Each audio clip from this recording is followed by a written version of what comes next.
Now, Chief Meteorologist Chad Merrill with your full 7-day forecast. Welcome back to Newswatch, folks. We've been talking about the drought across West Virginia, especially the eastern West Virginia panhandle. But more news, dam tours discontinued. This is farther north, closer to Route 50 as we zoom in here into the Grafton area. Now, they typically do have tours in this particular area around the dam, and the dam that we are referring to is the Tigard Dam. And notice the discharge level has dropped off significantly recently. Because of the low water levels, dam tours are discontinued until further notice. Here's the rainfall deficit so far this summer. This is the last day of July, so the last 2 months we've had rainfall deficits right there in Grafton, about 4.5 inches below average.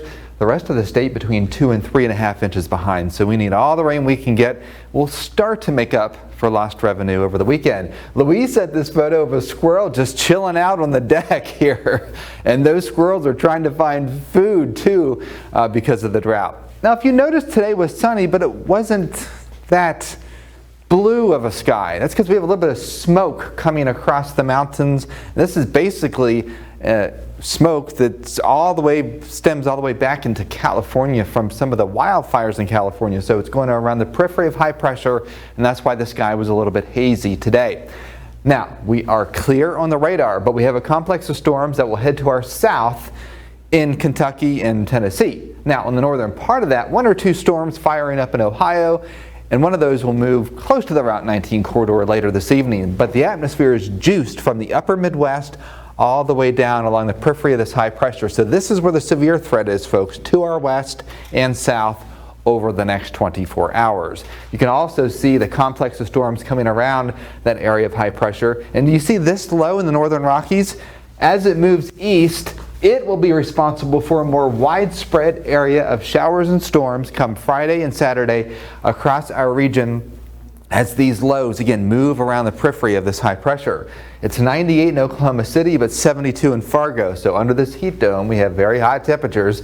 Obviously, we are in the 80s, which is relatively warm. And going forward through the evening, we'll have a nice sunset. Could have a 10-minute shower thunderstorm west of 19 tonight.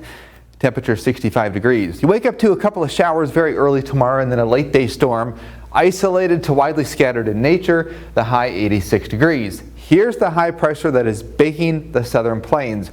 Watch it over the next couple of days. It moves west, so our temperatures will actually cool off a bit as this trough comes in Friday and Saturday. That's the same trough I just showed you across the northern Rockies. And yes, some beneficial rain for the region.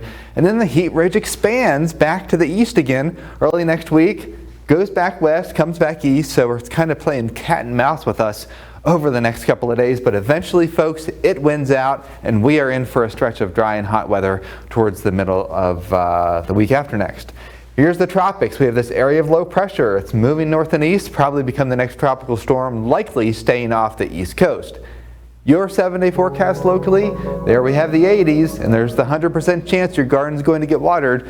Friday, Saturday, 30% chance Sunday, and then we warm it up more Monday and Tuesday into the mid to upper 80s, and then a threat for a thunderstorm as the next front comes to the south on Wednesday afternoon with a high of 85 degrees. So let's bring on the showers. Today dried out a bit, warmed up with the sunshine, but Friday or Saturday, well, at least I'd say most areas would probably pick up about 1/2 inch of rain. So that's good news. In the grand scheme of things, we need a lot more, but we'll take what we can get. Yes, we can. Now, with this tropical storm that's making its way, it looks like it was hitting Florida. It was going to hit soon. I know you mentioned that we probably won't get any rain yesterday, but did any of that change? Could we see some potential much needed rain from that storm? I think that moisture from that storm is going to stay east of our area, probably east of I-95, so I don't think we're going to benefit from any of that tropical moisture. But we'll continue to follow it.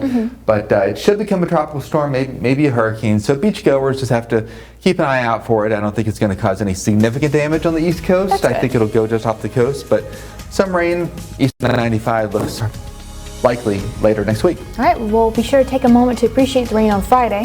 Yes. Definitely. Now we have more news and weather coming your way right after the break.